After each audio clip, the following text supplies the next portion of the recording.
They won and they won quite handsomely. What outraged us, every single one, and Dr.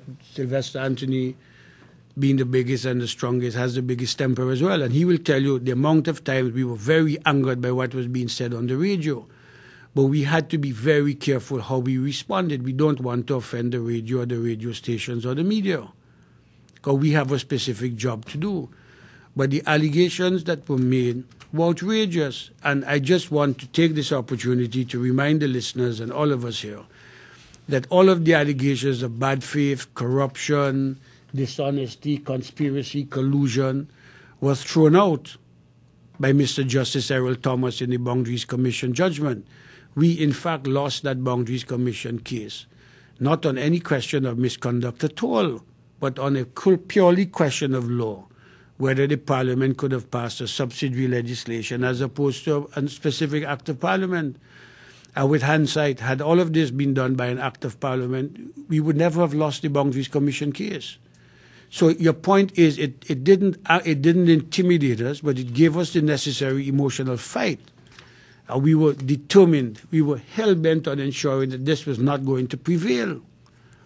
And when, moving from the Boundaries Commission now to Dr. Dennis Merchant, there were these calls for his immediate, we saw that as a political lynching. We saw this as a conspiracy to politically lynch Dr. Dennis Merchant for the purposes of securing a political gain for the People's Action Movement or CCM in Nevis. And this walking out of Parliament and all of this unnecessary drama and flair was nonsense. And with hindsight now, this Court of Appeal judgment have shown that lawyers who are in the positions of leadership are not thinking with any degree of maturity or rationality. Once law and politics have this unfortunate habit in recent times of blending together. So I hope I've answered your question. Finally, the Constitution, what role did that play in the whole of the legal presentation? And in your view, do we need to revisit our Constitution, or is it still sound? I think the problem that we have is that many of us have not read or understand what we have. And I think we first need to understand the Constitution and read it before we can say we want to change it. Dr. Gonzalez in St. Vincent and the Grenadines tried to change the Constitution into what he calls repatriate the Constitution. The opposition, the New Democratic Party in St. Vincent and the Grenadines, made it into a major political fight. Even the question of the CCJ and the Privy Council has become a political fight in these islands. When I take the view that it is part of the liberation, economic, political, socio-economic development, that we start judging ourselves. And we can't continue going to England on the pretext that we can get better justice in London and in Port of Spain, where the CCJ is based. Any other questions? The press looks very bored today. Maybe I should say something stupid and wake people up.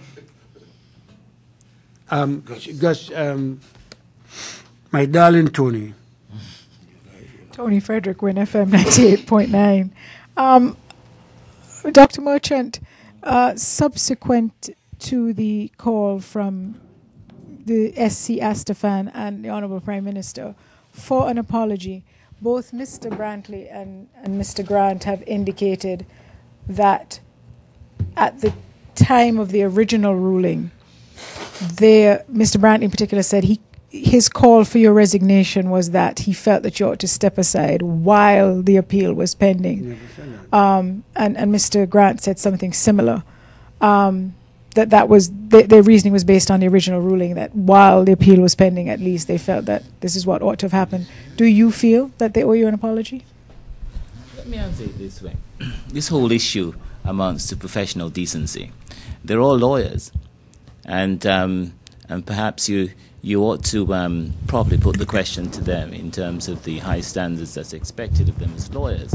1 minute wearing political caps, and on another occasion speaking as lawyers. And I think all this speaks to professional decency, and we're all seeking to apply higher standards as we go forward.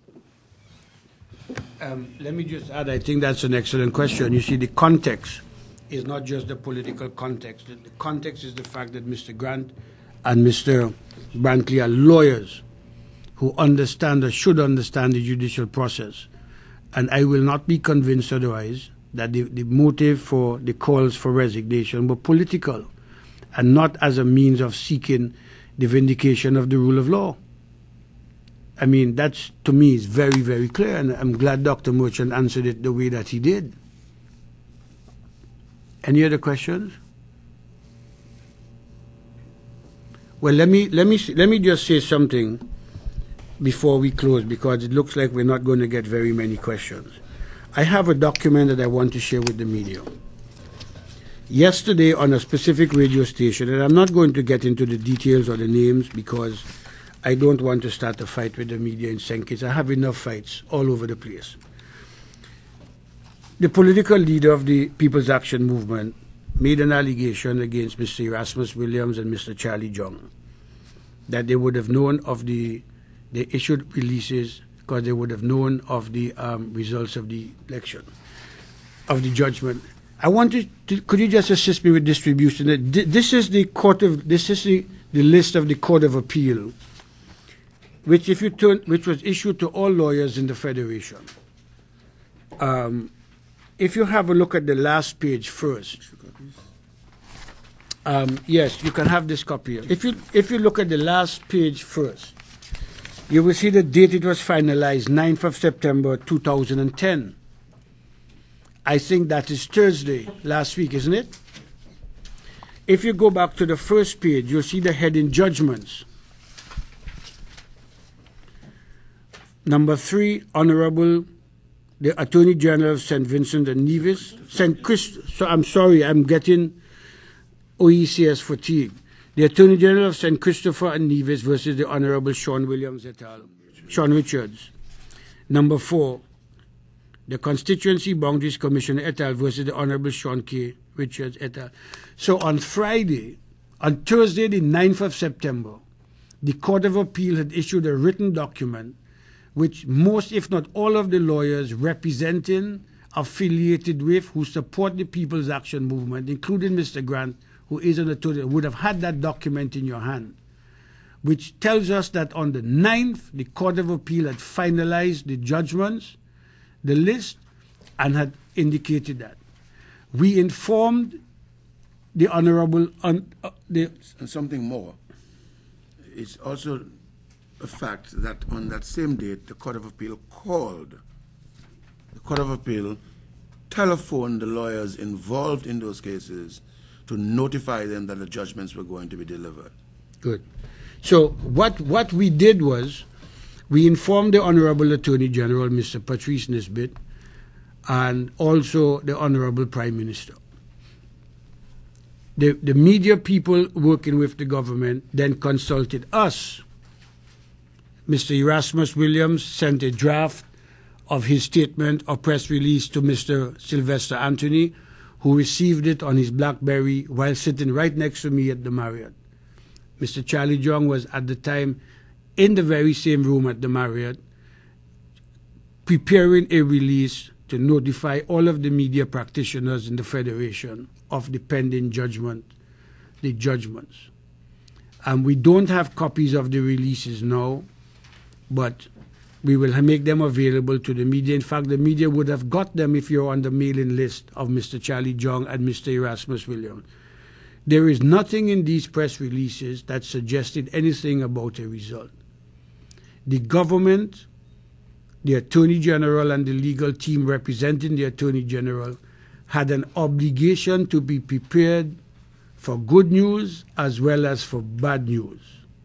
In the unlikely event, at that time, it went good or bad, we were not in a position to know with any degree of certainty. But as lawyers with confidence in the case, we believed that we were going to win. How and how much we did not know, because we were there when questions were being asked by the Court of Appeal during the hearing, as was other members of the public and members of the media. So we put in place a system where all members of the media would attend, and we put in place a reaction and a public response in the event we won and in the event that we did not win the case. It turns out that we won, and we won very well.